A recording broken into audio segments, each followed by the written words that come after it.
Yeah, this is rounding off the trilogy. This was the one that I wanted to talk about. Let's waste no more time. Let's get into it. Number 11. Dial 7. Faster. This band features porn star Baron Blade. Not the geezer from the WWE 2K games, no. It was someone else. And you know what? I listened to this band, and I tell you what, I instantly got more respect for Limp Bizkit. New metal is not easy to do. Anyway, number 10.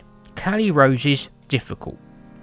Callie Roses has had quite a lot of sadness in her life. Her sister passed away when she was 6. She had several hip surgeries that wrecked her dancing career, and she also battled with substance addiction.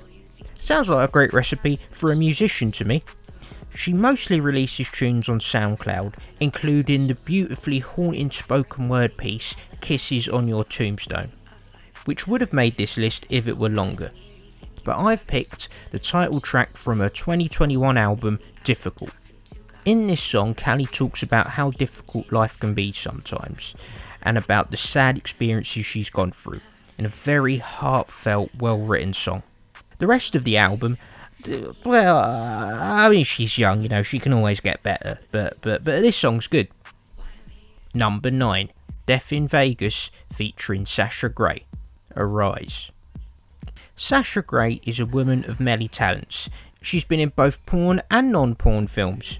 Her IMDb page rivals her IAFD page. She's also turned her hand to music, as she's one of the founding members of the band A Telescene, whose spelling is as bizarre as their music.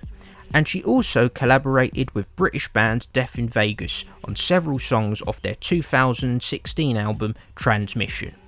This song Arise is an upbeat quality rock tune, and only the fact that I wouldn't listen to it for fun stops me from ranking it higher on my list.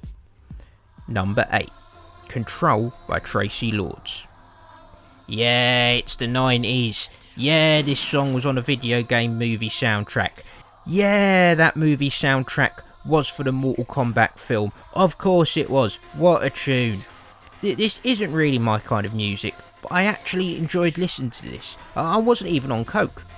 Tracy Lords, who isn't named after the cricket ground, actually has a decent discography, which includes Love Never Dies from the Pet Sematary 2 soundtrack, and a collaboration with the Manic Street Preachers.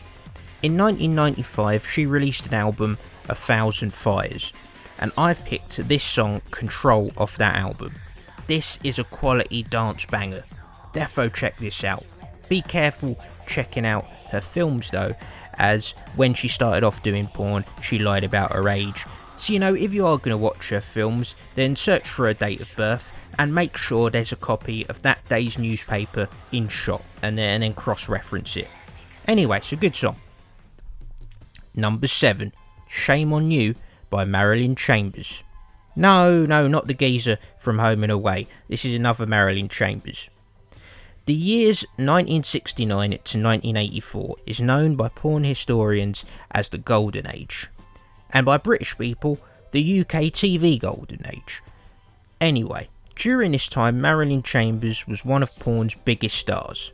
In addition to starring in films, modelling soap, running for vice president, she also recorded some music. She had a minor hit with the song Benny Hanna, which is a pretty good song, it's pretty decent, but at the end of the song she does simulate an orgasm, and while it's great to do that in your films, don't bung it on a song. Don't do it. I mean, the same goes for you, Prince and Snoop Dogg. You've caused some proper awkward free drinks over the years when I've put some of your tunes on. Anyway, Marilyn Chambers also released the song Shame on You, which is the soundtrack to her 1980 film Insatiable. And it's pretty decent, it's got some George Harrison solo vibes about it. It's a pretty decent song. Number 6. Jesse Andrews, I Never Knew. I'm not a big fan of dance music or electronic music most of the time. When I hear it, I have to be drunk. But you know what? Jesse Andrews' music is one of the few exceptions to this rule. Jesse Andrews dug in the crates for this tune, sampling Aurora's song Checking You Out. And I'd never heard of this song before checking out Jesse Andrews. And you know what? They're actually quite good. So cheers Jessie Andrews for getting me onto that band. You know, she makes good tunes, she turns me on to some good tunes too. Cheers for that, geezer. Number 5. Heather Hunter, Freak Like Me. No, not the Adina Howard song. Nicknamed Double H, this geezer has toured significantly less quads than the King of Kings, and has released better films too. Hip hop and porn do have a long history together, as several rappers have appeared in porn, and several porn stars have rapped. So you might be surprised to find out that only one rapper porn star has made it onto my list. However, if you hear the rest of the rapper porn stars, then you'll understand. Heather Hunter though is actually pretty good. She has some serious pedigree in the hip hop game. She was CEO of a record label. She worked with DJ Premier, did songs with other hip hop greats like Above the Law, Kool Keith, among others. She got signed to Tommy Boy Records. She got messed about by Tommy Boy Records. Featured in a Tupac music video. According to some sources, she also dated him. If she beefed with him, then she would have done the lot. Heather Hunter, in fact, was signed to Island Records, and in 2005 she released the album The Unexpected, and it was alright, it was alright. I've picked the song Freak Like Me off this album, and I'm going to keep this on a few of my playlists, even after doing this list is over. So yeah, it's a good tune.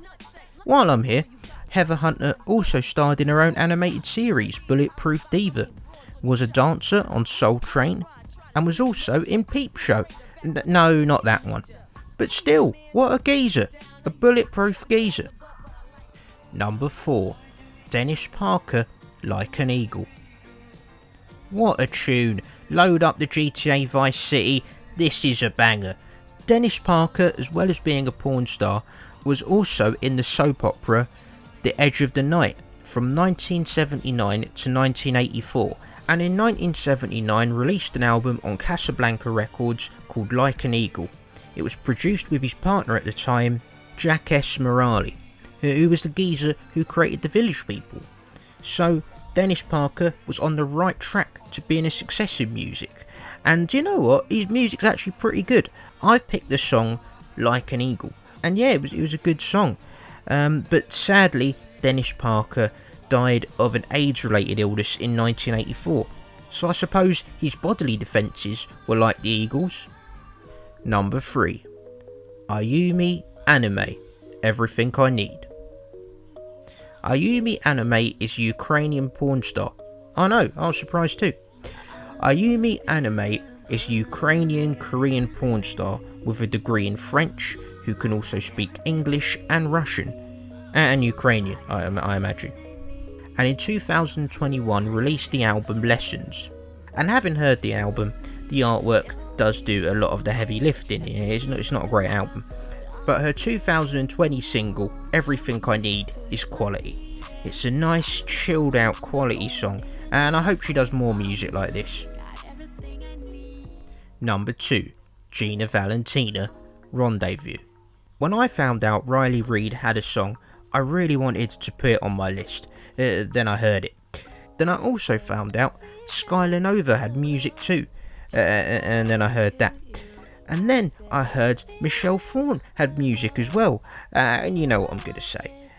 To be honest, it was quite hard to even get through her X Factor audition. But anyway, Gina Valentina's music is actually pretty good. I've picked her 2020 song Rendezvous. It's a pretty good, chilled, laid-back pop song. And I hope she releases more music like this. It was pretty good actually, so yeah, check it out. Number 1. Andrea True, More. Yeah, it had to be this tune, what a banger. Whether you've heard it from the More Than adverts in the 2000s, the Still My Sunshine song in the 90s, or in the club toilets in the 1970s while doing a line. Everybody knows this song. This song was released in 1976 by her music project, The Andrea True Connection. Written by successful songwriter Greg Diamond, this song reached number 4 in the US and became a disco anthem. Andrea True has some other really decent songs as well, such as What's Your Name, What's Your Number, and Call Me. And her album covers are pretty decent as well. She has some proper like Doctor Who vibes, looking like Jodie Whittaker here and looking like Jon Pertwee here. Now if a reference like that in a video like this doesn't get a certain demographic to like and subscribe, then nothing will.